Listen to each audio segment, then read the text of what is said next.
Screen saya sudah terlihat? Sudah. Oke, terima kasih teman-teman.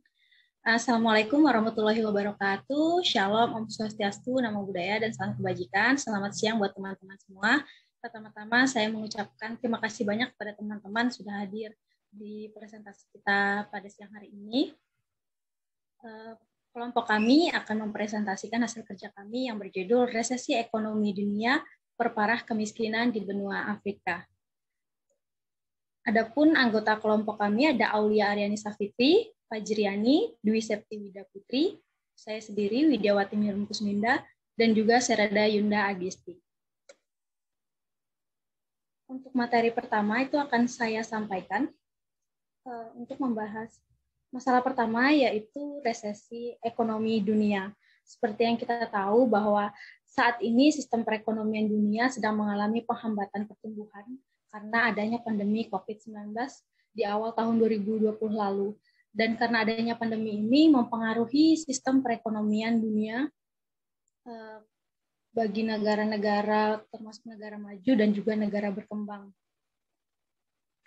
Perekonomian di dunia ini pun akhirnya jadi terhambat karena adanya pandemi 19, di mana setiap negara ini melakukan lockdown atau penguncian daerah masing-masing untuk memperlambat pertumbuhan, memperlambat laju penyebaran virus COVID-19, di mana pada masa pandemi ini pemerintah itu lebih memprioritaskan bagaimana agar kesehatan seluruh masyarakat itu terjamin. Tapi karena hal itu akhirnya perekonomian ini menjadi terhambat, bahkan perekonomian berhenti. Ketika lockdown terjadi, banyak sekali pabrik-pabrik yang harus tutup atau pabrik yang beroperasi tapi dengan jumlah produksi yang kecil. Karena hal itu membuat kurangnya pendapatan bagi masyarakat, kemudian banyak dilakukan pemecatan massal, dan hal itu yang menimbulkan kemiskinan semakin meningkat.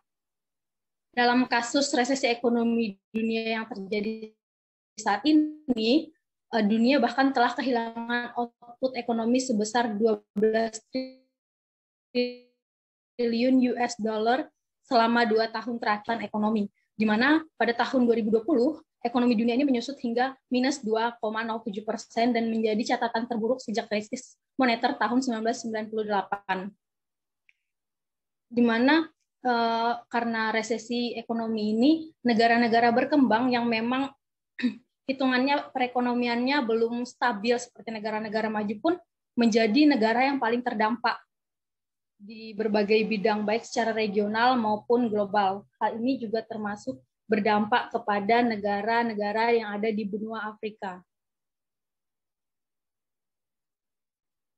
Nah, resesi sendiri itu dapat diartikan sebagai perlambatan atau kontraksi besar dalam kegiatan ekonomi. Resesi itu juga dapat diartikan sebagai penurunan aktivitas ekonomi yang signifikan.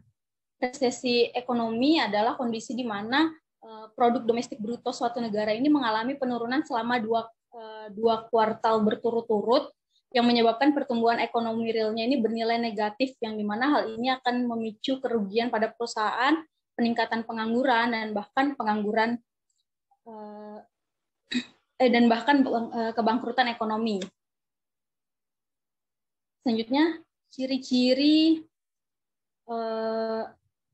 resesi ekonomi itu antara lain adalah impor yang lebih besar dibanding ekspor, di mana kondisi ini terjadi ketika suatu negara lebih banyak mendatangkan barang ataupun kebutuhan lainnya dari luar negeri, dan ini menyebabkan adanya defisit anggaran dan juga penurunan pendapatan nasional yang berimbas kepada penghambatan pertumbuhan ekonomi suatu negara tersebut.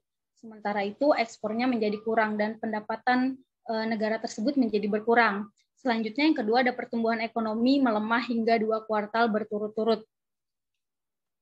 Kemerosotan ekonomi ini biasanya dipengaruhi oleh ketidakstabilan konsumsi dan pengeluaran dan juga investasi, ekspor impor, hal seperti itu. Kemudian yang ketiga ada produksi dan konsumsi yang tidak seimbang, di mana ketika produksi ini dilakukan lebih banyak daripada kebutuhan, maka stok barang ini akan semakin banyak. Sedangkan sebaliknya, saat konsumsi berlaku secara berlebihan, maka akan adanya impor secara besar-besaran karena kebutuhan dalam negeri ini terus meningkat, yang dimana hal ini akan menambah pengeluaran dan penurunan keuntungan perusahaan dalam negeri. Yang terakhir ada lapangan pekerjaan yang menurun. Nah, meningkatnya jumlah pengangguran ini akibat dari kurangnya lapangan pekerjaan, maka akan memicu kriminalitas karena lemahnya perekonomian mereka. Sementara kebutuhan ekonomi mereka itu harus segera dipenuhi. Nah, karena munculnya kriminalitas yang tinggi, ini bisa menjadi ancaman bagi investor, bagi penanam saham atau pemberi investasi di negara tersebut, karena adanya kasus kriminal itu akan menjadi ancaman keamanan, bahwa investor ini menganggap bahwa negara tersebut tidak aman untuk kita untuk menanam investasi. Akhirnya mereka tidak jadi melakukan investasi di negara tersebut. Selanjutnya, resesi ekonomi sendiri ini dapat terjadi karena dua faktor, yaitu pertama adalah faktor internal dan juga faktor eksternal. Faktor internal sendiri ini memberikan peluang terhadap ancaman ekonomi seperti dampak perang dagang maupun pemberian sanksi ekonomi oleh suatu negara terhadap negara lainnya, atau bahkan adanya pembatasan perdagangan, yaitu meliputi tarif dan juga embargo. Sementara di internal, resesi biasanya terjadi karena adanya kebijakan yang tidak efektif atau lebih sering gagal dan juga korupsi yang dilakukan oleh pemerintah dan juga bencana lainnya. Adapun penyebab lain dari resesi ekonomi ini, yang pertama adalah guncangan ekonomi. Hal ini di mana ada suatu fenomena yang dapat mempengaruhi perekonomian seluruh dunia gitu, bukan hanya di satu negara saja. Kemudian tingginya suku bunga, lalu ada kehilangan kepercayaan investor yang tadi seperti saya jelaskan, di mana investor ini tidak memiliki kepercayaan dan khawatir akan isu keamanan di negara tersebut, sehingga mereka mencabut investasinya atau bahkan tidak jadi menanam investasi di negara tersebut. Selanjutnya ada inflasi, yaitu melemahnya daya beli oleh masyarakat akibat naiknya harga barang atau jasa yang disediakan, sehingga produksi barang dan jasa tersebut menurun dan akibatnya meningkatkan lebih banyak pengangguran dan juga rendahnya pendapatan masyarakat. Lalu sebaliknya inflasi itu ada deflasi, di mana produksi itu terus-terusan berlanjut gitu. Sementara stok ini masih penuh, dan karena stoknya penuh otomatis yang memproduksi ini akan menjual murah barang tersebut karena stok mereka masih banyak. Nah, saat produksi mereka banyak dan harga yang dijual itu murah, itu akan menimbulkan pemikiran di masyarakat bahwa masyarakat akan berpikir kalau harganya sekarang murah, mungkin nanti akan lebih murah, dan akhirnya mereka akan membeli barang tersebut ketika harganya benar-benar murah. Sehingga hal ini akan mengurangi pendapatan setiap perusahaan seperti itu. Selanjutnya ada gelembung aset, di mana fenomena ini berangkat dari masyarakat yang berbondong-bondong untuk melakukan investasi atau membeli properti, di mana mereka beranggapan bahwa properti ini nantinya harganya akan naik gitu. Sementara hal ini justru akan menyebabkan inflasi. Nah, dari faktor-faktor tersebut dapat kita lihat bahwa ancaman resesi dunia yang saat ini terjadi selama beberapa tahun terakhir itu disebabkan karena adanya guncangan ekonomi akibat dari pandemi COVID-19 yang berhasil melumpuhkan seluruh perekonomian negara-negara di dunia. Resesi ini pun akhirnya menyebabkan suatu negara ini menghadapi masalah yang begitu besar, baik di bidang ekonomi, di bidang kesehatan, sosial, hukum, dan juga politik. Baik, itu saja mungkin penjelasan dari saya. Untuk selanjutnya akan dijelaskan oleh teman saya, yaitu Agis. Kepada Agis, saya persilakan. Baik, terima kasih. Sebelumnya mohon maaf tidak bisa mengaktifkan kamera karena laptopnya sedang bermasalah. Jadi masuk di Afrika, yaitu Afrika merupakan benua terbesar ketiga di dunia dan penduduknya terbanyak setelah Asia dengan 800 juta penduduk di 54 negara yang berbatasan dengan Laut Tengah di utara, Samudra Hindia di selatan dan timur, Samudra Atlantik di barat, yang merupakan tempat bagi 1/7 populasi dunia. Next.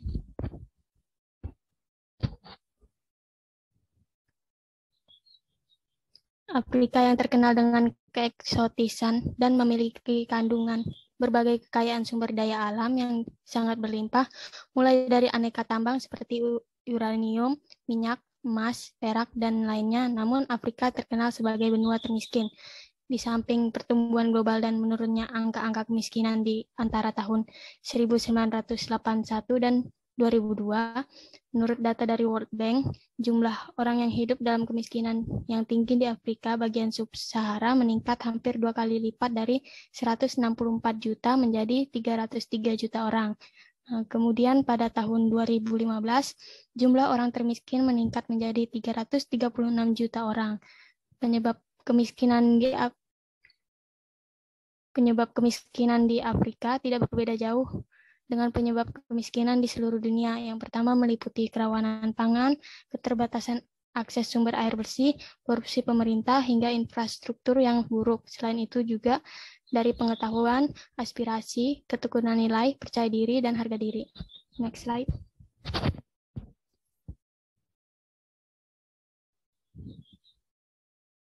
Next.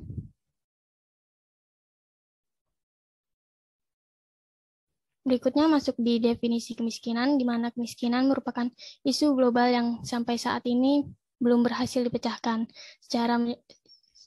secara menyeluruh sehingga masih menjadi keprihatinan banyak pihak. Walaupun bumi sudah menyediakan makanan yang cukup banyak bagi manusia, orang-orang kelaparan umumnya terjebak pada kemiskinan. Mereka kekurangan uang untuk membeli kebutuhan hidup mereka, dan karena kekurangan, umumnya mereka akan sakit dan lemah. Hal ini mengakibatkan mereka semakin tidak mampu bekerja dan menjadi semakin miskin dan semakin kelaparan. Kemiskinan secara etimologis berasal dari kata miskin, yang artinya tidak berharta benda dan serba kekurangan.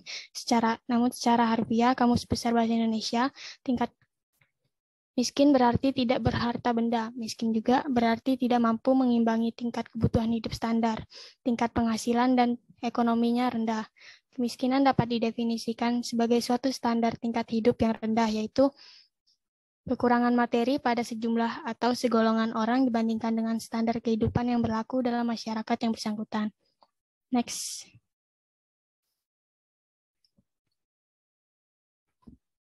Kemiskinan merupakan suatu kondisi di mana seseorang tidak memiliki cukup sumber daya alam, pendapatan, mereka kekurangan kebutuhan dasar manusia seperti makanan bergizi, pakaian, rumah, air bersih, pelayanan kesehatan, terkadang juga tidak ada akses terhadap pendidikan dan pekerjaan yang mampu mengatasi kemiskinan dan kehormatan sebagai warga negara. Kemiskinan juga dapat dipahami berbagai cara. Kekurangan materi di mana mencakup kebutuhan pangan sehari-hari, sandang, perumahan, dan pelayanan kesehatan.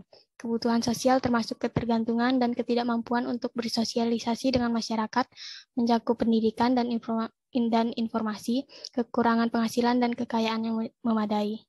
Next.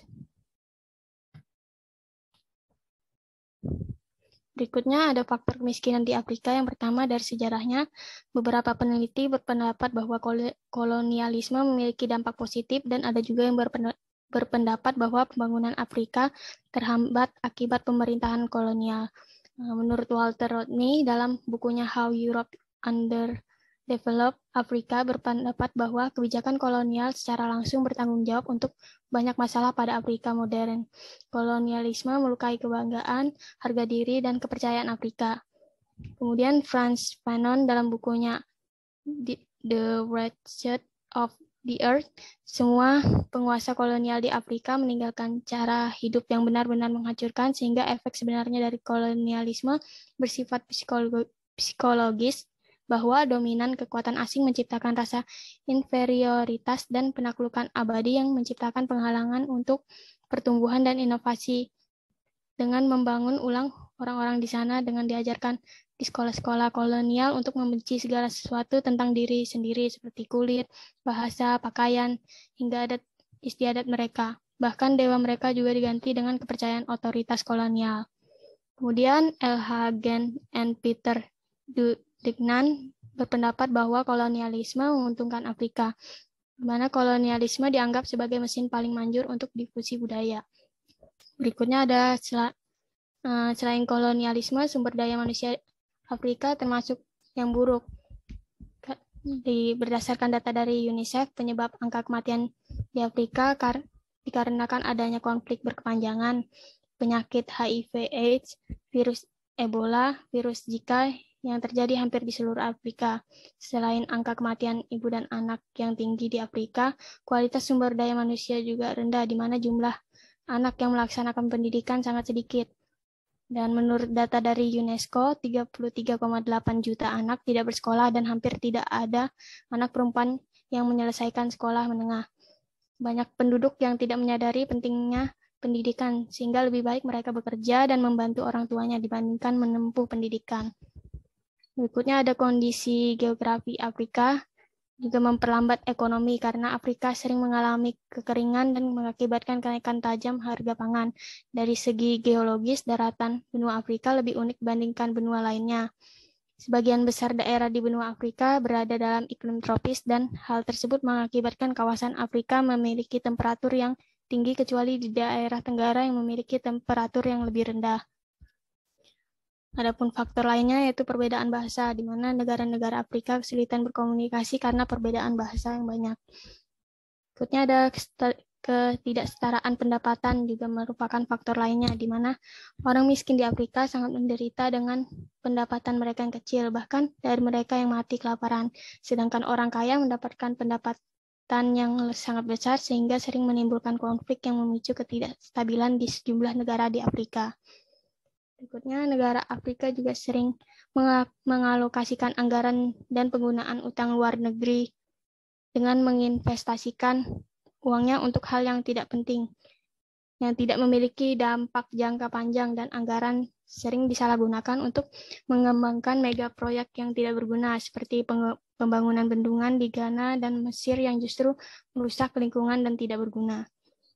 Berikutnya, peringkat hutang yang buruk menjadi negara-negara Afrika tidak layak investasi, sehingga investasi di Afrika semakin menurun, di mana hal tersebut disebabkan oleh berbagai masalah, mulai dari konflik sampai pemerintah yang korup. Meskipun korupsi menjadi masalah umum di setiap negara, di Afrika seringkali lebih parah, di mana peneliti dari University of Massachusetts memperkirakan dari 1970 hingga 1996, pelarian modal dari 20 negara sub-Sahara mencapai 187 miliar US dollar, melebihi hutang luar negeri negara tersebut.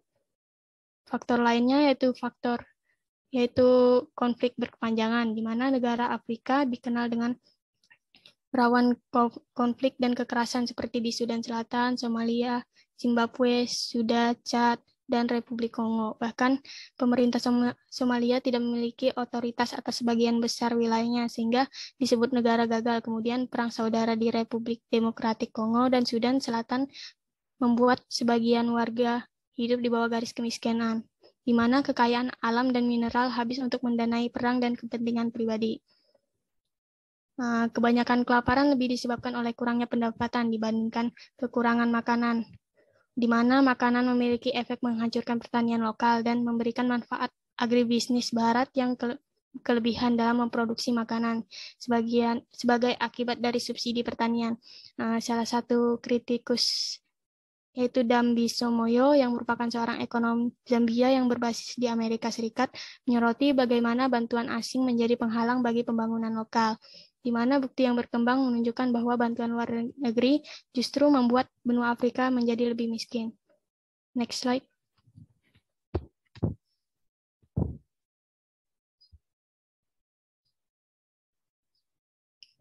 Sebelum pandemi menyerang kawasan regional Afrika, menurut International Monetary Fund, Afrika memiliki jumlah pendapatan domestik bruto sebesar 2,48 triliun dolar Amerika di tahun 2019. Sempat menurun di tahun 2020 menjadi 2,4 triliun yang diakibatkan oleh pandemi, dan saat ini PDB Afrika sudah naik hingga 2,9 triliun dolar Amerika, di mana Nigeria tercatat sebagai negara dengan PDB tertinggi di Afrika dan disusul oleh Mesir dan Afrika Selatan. Next slide. Ya, Nigeria memiliki lebih dari 250 ladang minyak.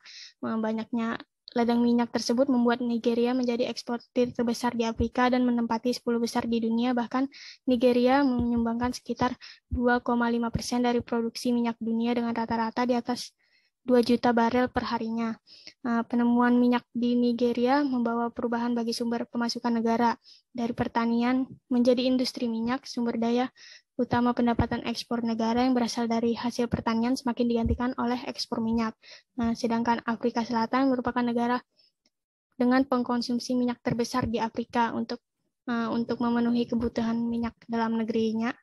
Afrika Selatan melakukan impor sebesar 36% berasal dari Arab Saudi, 34% dari Iran, dan 16% dari Nigeria. Berikut ada grafik ekspor minyak Afrika di tahun 2020. Berdasarkan grafik tersebut, di tahun 2020, Nigeria memimpin ekspor minyak mentah dari Afrika dengan mengekspor lebih dari 1,8 juta barel per harinya dan diikuti oleh Angola dengan volume ekspor harian sekitar 1,2 juta barel. Secara keseluruhan, ekspor minyak mentah dari Afrika berjumlah sekitar 5,4 juta barel per harinya di tahun 2020. Next. Berikutnya, sekian dari saya, berikutnya dijelaskan oleh teman saya. Baik, terima kasih kepada Agis. Selanjutnya akan dijelaskan oleh Saudari Lia. Pada Lia, saya persilahkan. Jadi saya yang akan menjelaskan mengenai kondisi perekonomian Afrika selama terjadinya resesi ekonomi. Jadi resesi ekonomi yang dialami oleh Afrika ini sendiri sekian tahun semakin mengalami peningkatan atau semakin akut. Hal ini sendiri terbukti dari pertumbuhan ekonomi negara-negara yang ada di Afrika yang terus menurun pada tahun 2020. PDB Afrika sendiri mengalami minus dalam jangka 4 kuartal berturut-turut, yang akhirnya menyebabkan Afrika berada di dalam resesi jangka panjang. Pada kuartal kedua sendiri, PDB Nigeria mengalami penurunan sebesar 3,26%. Lembaga keuangan multilateral juga memperkirakan bahwa Afrika akan terjerat resesi dengan angka penurunan PDB sebanyak 1,7% sampai 3,4%. Menurut Afrobarometer yang melakukan survei terhadap 50.000 orang di beberapa negara di Afrika, hampir seluruh responden mengaku bahwa mereka merasa kesulitan untuk mendapatkan pangan, air bersih, dan juga bantuan medis. Bantuan medis yang dimaksud ini mulai dari bantuan vaksin selama COVID, tenaga medis, obat-obatan, bahkan tempat untuk berobat. Next slide. Kemudian ada akibat dari resesi ekonomi. Yang pertama sendiri adalah Afrika Selatan mengalami penurunan kuartal 3 pada tahun 2021. Menurut data statistik resmi pada tanggal 7 Desember tahun 2021, penurunan ini adalah imbas dari terjadinya kerusuhan dan juga dari akibat COVID yang sangat pembatasan COVID atau lockdown yang sangat ketat di Afrika Selatan. Afrika Selatan sendiri berada dalam resesi saat pandemi datang. Aturan lockdown yang ditetapkan pada Maret 2020 akhirnya mengakibatkan banyak industri yang terhenti. Hal ini dapat dilihat dari data di mana akomodasi turun sebanyak 55%, manufaktur turun sebanyak 4,2%, dan aktivitas pertanian pun ikut mengalami penurunan sebanyak 13,6%. Pertumbuhan ekonomi yang lemah akibat resesi ini sendiri akhirnya memberi efek dan tekanan lebih dalam terhadap masalah kemiskinan di wilayah Afrika Selatan. Kemudian timbulnya inflasi besar-besaran di negara Zimbabwe. Zimbabwe sendiri mengalami inflasi yang luar biasa. Tidak tanggung-tanggung, inflasi yang dialami ini bahkan sempat membuat pemerintah setempat melakukan redominasi mata uang Zimbabwe, di mana 10 miliar dolar Zimbabwe menjadi $1 Zimbabwe. Bahkan inflasi di Zimbabwe ini sendiri sempat berada di angka 231 juta %, serta angka pengangguran yang berada di angka 94%. Akibatnya, semakin banyak penduduk Zimbabwe yang tidak dapat merasakan upah hasil kerja mereka karena tingginya harga dan rendahnya stok barang yang berada di toko. Jadi banyak pekerja di Zimbabwe yang tidak dapat menggunakan hasil kerjanya untuk memenuhi kehidupan sehari-harinya. Kemudian meningkatnya angka kemiskinan di Nigeria dan penurunan harga ekspor minyak mentah selama tahun 2020. Nigeria sendiri merupakan salah satu negara dengan penduduk terpadat di Afrika, yang diperkirakan ada 8,5 juta hingga 11,5 juta yang masuk ke dalam angka kemiskinan yang ekstrim dari total 200 juta penduduk. Menurut AFDB, COVID-19 memberi dampak semakin buruk terhadap pertumbuhan ekonomi Afrika. AFDB sendiri memperkirakan bahwa pandemi ini akan menghilangkan 24,6 juta penduduk, 24,6 juta masalah kemiskinan yang ada di Nigeria. Kemudian hingga 24,6 juta hingga 30 juta lapangan pekerja yang ada di Nigeria. Hal ini juga banyak mengakibatkan sarjana yang akhirnya menganggur. Kemudian Nigeria juga dikenal dengan sebagai negara yang mengekspor minyak mentahnya. Namun semenjak terjadinya masalah ini, masalah ekspor yang seperti telah dijelaskan akhirnya mengalami penurunan, bahkan sempat tidak melakukan sama sekali. Ekspor utama Nigeria ini mengalami penurunan selama tahun 2020, hingga Presiden Nigeria Muhammad Buhari menyepakati untuk peningkatan anggaran negara pada tahun 2021. Pengeluaran sebesar 13,59 triliun naira, salah satunya efek samping dari resesi di negara Nigeria. Tidak hanya itu, perekonomian Nigeria juga masuk ke dalam resesi dan melemahnya naira akhirnya membuat impor makanan serta konsumsi di Nigeria semakin besar. Namun tetap saja negara ini akhirnya tetap tidak bisa menyejahterakan rakyatnya. Kemudian yang keempat ada Africa Center for Strategic mengatakan setidaknya ada 19 negara yang mengalami krisis kelaparan, darurat kesehatan, dan kurangnya ketersediaan pakan akibat dari konflik yang berkepanjangan. Kemudian yang kelima, menurut African Development Bank, AFDB, setidaknya ada 50 juta penduduk Afrika yang berada di dalam kemiskinan yang ekstrim selama pandemi COVID-19. Next slide.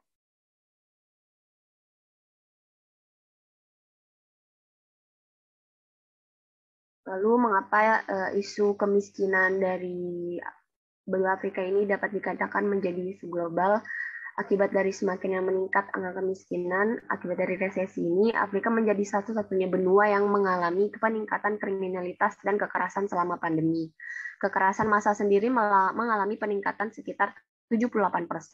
Tidak hanya itu, akibat dari kemiskinan di Afrika ini akhirnya menimbulkan banyaknya HAM yang tidak dapat terpenuhi, mulai dari kelaparan, kecilnya kesempatan bekerja, rendahnya keamanan hidup, akibat dari tingginya kriminalitas, atau bahkan yang terburuk, ditakutkannya akan terjadi genosida akibat perang yang tidak berkesudahan. Perang yang terjadi di Afrika sendiri telah berjalan sekitar setengah abad lamanya. Hal inilah yang menjadi dasar mengapa isu kemiskinan di Afrika ini dapat dikatakan sebagai isu global karena adanya ancaman terhadap nyawa manusia dalam skala yang besar. Selanjutnya saya kembalikan ke moderator. Terima kasih. Baik, terima kasih Aulia. Selanjutnya penjelasan teori dan konsep akan dijelaskan oleh Dwi Septiuda. Pada Dwi, saya persilakan. Terima kasih moderator. Baik, saya akan menjelaskan teori dan konsep yang sudah kami dapatkan dari beberapa sumber, seperti menurut Nismis dalam Mahipita dan juga menurut Kuncoro dalam Tias, di mana mengatakan kemiskinan ialah ketidakmampuan untuk membeli barang-barang kebutuhan dasar, sehingga hal tersebut dapat meningkatkan kehidupan mereka sehingga mereka tidak bisa meningkatkan standar hidup yang menjadi lebih baik dari sebelumnya. Kemudian ada menurut Rumawati 2008, di mana dia mengatakan teori kemiskinan merupakan salah satu teori yang membahas tentang masalah sosial, di mana masalah tersebut akan terus ada dan terus-menerus akan berkelanjutan, di mana hal tersebut menghabiskan waktu yang lama dan panjang. Masalah kemiskinan ini menyangkut berbagai macam bentuk karakter dalam kehidupan mereka. Sehingga dapat disimpulkan bahwa kemiskinan ialah masalah kehidupan yang dapat dikatakan sudah mengglobal atau mendunia karena masalah ini sudah menjadi perhatian dunia dan ada di hampir seluruh wilayah yang ada di dunia, walaupun berasal dari faktor-faktor yang berbeda. Next slide.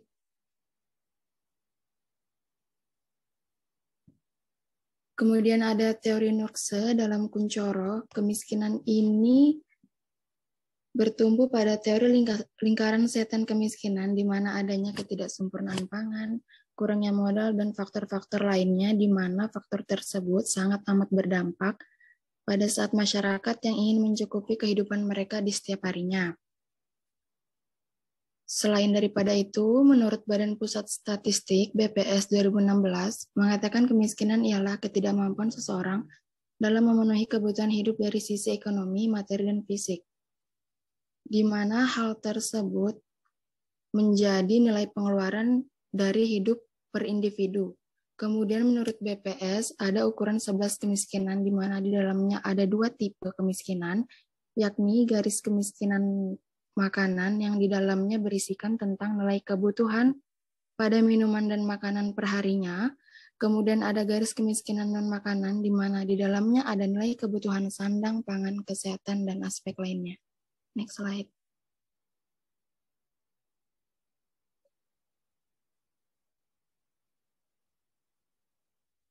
Terakhir, menurut Muhammad Taufik, dalam data yang sudah dia dapatkan, Taufik mengatakan bahwa kemiskinan merupakan kondisi ketidakmampuan memenuhi kebutuhan dasar manusia melalui segi ekonomi seseorang, di mana hal tersebut berkaitan dengan masalah tingkat pendapatan dari individu. Misalkan seseorang yang telah kehilangan pendapatan dan akses untuk memenuhi kebutuhan hidup yang terdiri dari banyak aspek dalam hidupnya. Kemudian kemiskinan ini sangat identik dengan masalah kelaparan dan psikologis dari individu tersebut. Kebanyakan kasus kemiskinan ini berpengaruh pada mereka yang selama mereka merasakan kemiskinan, mereka tidak bisa mendapatkan tempat tinggal yang layak, merasa kelaparan, kurangnya ada kesempatan untuk bersekolah. Kemudian tidak hanya itu, dampak selanjutnya ada pada perasaan mereka di mana mereka merasakan kehilangan hak atas hidup mereka mendapatkan diskriminasi, kriminalitas, dan mereka merasa bahwa mereka tidak memiliki masa depan yang cerah. Next slide.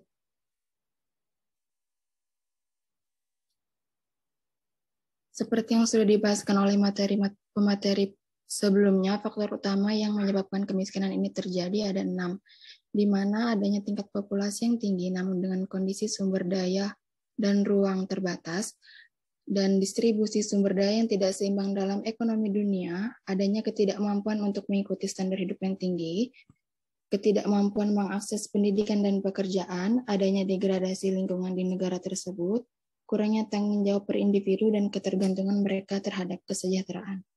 Next slide.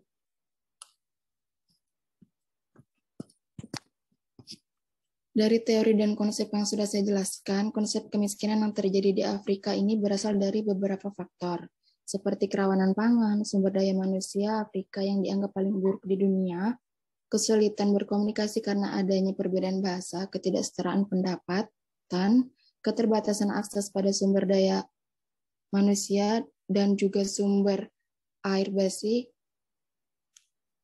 dan faktor-faktor lainnya, sehingga membuat faktor tersebut menyebabkan Afrika masuk ke dalam kasus kemiskinan yang sedang mereka jalani. Next slide.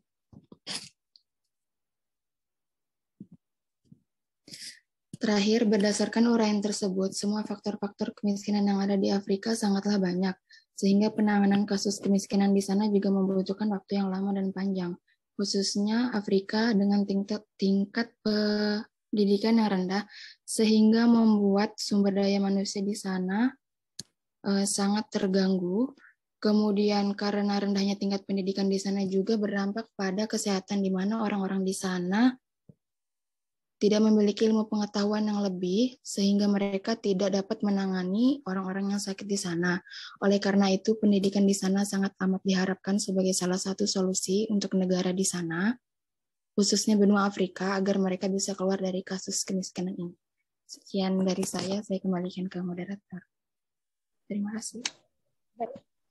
Terima kasih banyak, Dwi. Untuk terakhir, mengenai upaya-upaya dalam penyelesaian masalah kemiskinan di benua Afrika akan dijelaskan oleh Fajri. Pada Fajri, saya persilakan. Baik, terima kasih moderator. Selanjutnya, saya akan menjelaskan tentang upaya menangani masalah kemiskinan di Afrika. Next slide, please.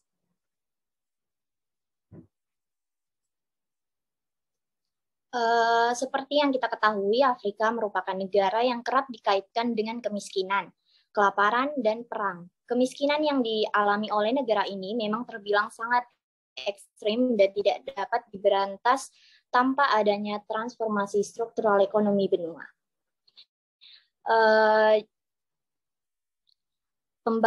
Untuk pertama itu ada pembangunan revolusi industri ketiga, IDDI3, pertemuan diskusi pembangunan industri Afrika, kepala negara, pemerintah, dan beberapa pejabat tinggi Afrika lainnya baru-baru ini berpartisipasi dalam acara khusus yang didedikasikan untuk pembangunan revolusi industri ketiga Afrika, IDDI ketiga, yang diadakan di markas besar PBB pada September 2017.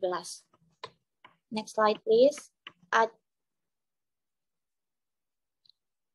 Acara tingkat tinggi ini dilakukan secara tertutup dengan judul pembahasan dekade pengembangan industri ketiga untuk Afrika tahun 2016 sampai 2025 dari komitmen politik terhadap tindakan di lapangan. Pertemuan atau acara ini bertujuan untuk mencapai 6 tujuan antara lain. Yang pertama, mendiskusikan dan mendukung fitur utama dari program atau roadmap IDDI3. Yang kedua, mencapai prestasi yang telah dicapai sehubung dengan pelaksanaan IDDI3. Yang ketiga, memperkuat kemitraan strategis kolektif untuk mendukung transformasi struktural jangka panjang. Yang keempat, disengaja dalam mekanisme pembiayaan yang inovatif untuk mendukung pelaksanaan IDDI3. Yang kelima, mengulang komitmen masyarakat internasional terhadap pelaksanaan IDDI3. Dan yang terakhir, menyorot peran dan pentingnya revolusi data Afrika dalam mendukung IDDI3. Negara-negara di Afrika berusaha mengubah struktural ekonomi negara mereka secara substansial dengan cara meningkatkan pangsa industri, terutama dalam bidang manufaktur, investasi nasional, output nasional, dan perdagangan. Sebagaimana tercermin dalam Agenda 2063 Afrika dan di dalam strategi pertumbuhan ekonomi sebagian besar negara Afrika. Upaya sebelumnya yang dilakukan untuk mendorong informasi ekonomi yang berkelanjutan di Afrika diketahui telah gagal, dan kebutuhan akan pendekatan baru sudah sangat jelas. Yang dibutuhkan oleh negara Afrika saat ini adalah proses berbasis luas dan berbasis negara yang memanfaatkan sumber keuangan dan non-keuangan. Mempromosikan integrasi rasional dan mobilitas kerjasama di antara mitra pembangunan Afrika. Visi untuk implementasi IDDI3 yang telah dilaksanakan beberapa waktu lalu oleh Afrika adalah dengan tujuan tegas menunjuk Afrika menuju pembangunan industri yang inklusif dan berkelanjutan. Kerangka dan roadmap untuk implementasi pendekatan baru ini akan disahkan oleh masyarakat internasional pada acara tingkat tinggi, tepatnya pada Sidang Umum Majelis Umum PBB ke-72. Next slide, please. Program selanjutnya adapun upaya penanganan kemiskinan yang dilakukan Presiden Afrika Selatan, yaitu program stimulus senilai miliar dolar. Dana yang dialokasikan untuk menciptakan lapangan kerja dan pembangunan infrastruktur dalam infrastruktur, langkah tersebut diambil seraya mencoba menyehatkan perekonomian negara. Afrika Selatan memerlukan pertumbuhan ekonomi yang lebih cepat guna mengurangi tingkat pengangguran 27% dan menghentaskan kemiskinan serta ketidaksetaraan yang memicu ketidakstabilan menjelang pemilu nasional tahun depan. Bank Sentral pada hari Kamis, tanggal 20 bulan 9 2018 juga memangkas proyeksi produk domestik bruto atau PDB tahun 2018 dan mengatakan ada sedikit pelonggaran kebijakan moneter guna mendorong ekonomi tumbuh di atas angka pertumbuhan baru. Sementara proyeksi untuk inflasi menurun, reformasi kepemilikan lahan dan tambang yang diatur Ramaphosa juga membuat para investor terkesima. Setelah rally awal menyusul terpilihnya dia sebagai pemimpin partai ANC di bulan Desember dan presiden negara di bulan Februari, kepercayaan bisnis telah goyah. Dan untuk wilayah Afrika Barat, next slide please. Dan untuk wilayah Afrika Barat yaitu Nigeria, adanya penyelenggaraan upacara distribusi zakat 2017 oleh Zakat dan Sadaqat Foundation atau ZSF untuk wilayah Afrika Barat yaitu Nigeria. Berita Nigeria NAN melaporkan ZSV merupakan kelompok yang fokus mengupayakan pengentasan kemiskinan dari Kongres Muslim, TMC, sebuah organisasi berbasis agama. NAN mengatakan yayasan tersebut mendistribusikan uang dan barang senilai 108,28 juta naira pada 494 penerima manfaat di Lagos. ZSV mendistribusikan zakat ke penerima manfaat di Delta, Odo, Ekiti, Osun, Ogun, Oyo, Adamawa, Borno, dan Yobe di awal tahun ini. Profesor sosiologi yang menjabat Ketua Komunitas Muslim Universitas Lagos itu mengatakan kemiskinan tidak menarik batas antara orang-orang beragama, sehingga siapapun dapat bersedekah tanpa memandang agama, suku, atau institut tertentu. Yang terpenting adalah Anda ingin menyentuh manusia, memberi harapan kepada orang lain, jelasnya. Olorode mengatakan lebih dari 70% penduduk Nigeria bertahan dengan uang $2 AS per hari.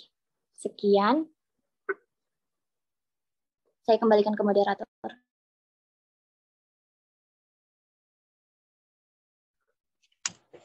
Baik, kepada teman-teman semua, terima kasih telah menyampaikan materi dengan baik. Selanjutnya saya akan membacakan kesimpulan dan saran, di mana resesi ekonomi dunia yang terjadi saat ini yang diakibatkan dari pandemi COVID-19 tentu menghambat perekonomian secara global, termasuk negara-negara di benua Afrika yang turut mengalami resesi akibat dari efek global resesi ekonomi dunia, sehingga menyebabkan kemiskinan dan terus meningkat di kawasan tersebut. Adapun saran yang dapat kami berikan adalah untuk meningkatkan kerjasama antara benua Afrika dengan organisasi-organisasi internasional ataupun dengan negara-negara lain. Selanjutnya adalah mencontoh negara-negara maju dalam menyelesaikan kemiskinan seperti China. Kemudian adanya perbaikan sistem pemerintahan dan pengaturan dana yang tepat. Selanjutnya itu saja yang bisa disampaikan oleh kelompok kami. Kurang dan lebihnya mohon maaf. Apabila teman-teman ada yang ingin ditanyakan, di sesi pertama saya akan membuka 2 pertanyaan kepada teman-teman. Saya persilahkan untuk bertanya.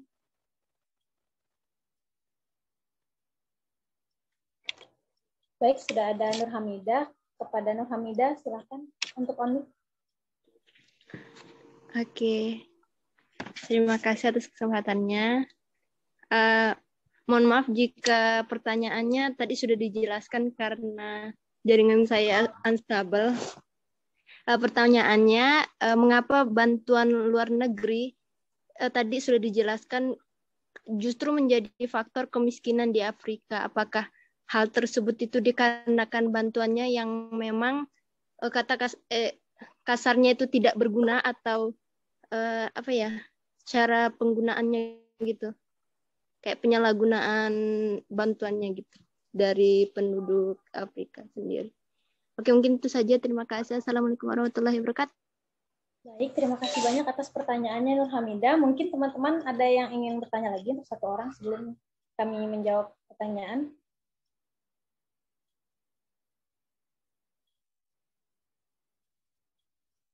Mungkin sambil menunggu untuk teman-teman lain bertanya, saya akan mencoba untuk menjawab pertanyaan Nur Hamidah tadi, di mana tadi kan sudah sempat dijelaskan bahwa bantuan dari luar negeri ini bisa menjadi salah satu hambatan perekonomian, tapi di saran kami memasukkan untuk adanya kerjasama dengan negara lain. Nah, tadi itu bantuan-bantuan yang diberikan oleh negara lain terhadap Afrika sendiri itu disalahgunakan, seperti tadi sudah dijelaskan oleh Agis, disalahgunakan oleh pemerintah untuk membuat hal-hal yang tidak penting seperti pembangunan yang akhirnya nggak ada gunanya gitu. Dan adanya juga korupsi secara besar-besaran yang dilakukan oleh pemerintah di kawasan negara Afrika. Seperti itu. Terus saya mau nambah juga, menambah yang moderator. Jadi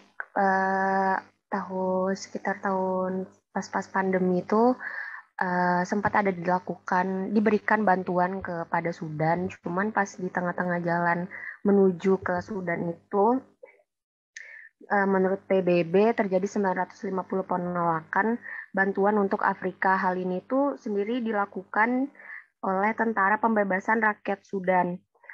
Jadi hal ini tuh diberhentikan karena si SPLA ini menuduh kalau bantuan itu tuh mau diberikan sama pihak-pihak yang tidak bertanggung jawab. Nah, kenapa dia takut dikasih ke pihak-pihak tidak bertanggung jawab? Takutnya bukan malah ngebantu, kalau udah jadi jatuh ke tangan yang tidak bertanggung jawab tuh malah tambah menyengsarakan si Sudannya itu sendiri. Makanya banyak bantuan yang akhirnya ditolak dari ke Afrika tuh, banyak nolak bantuan karena dia takut penyalahgunaan itu sih. Saja kembali ke moderator. Baik, terima kasih Aulia. Saya bertanya lagi ke Nur Hamidah, bagaimana jawabannya, atau ada yang ingin ditanyakan lagi? Oke, mantap. Sudah sangat menjawab. Terima kasih. Untuk menjawab, maaf putus-putus sebelumnya, apakah untuk penjawab akan diberikan nilai berapa? Dimaksimalkan moderator.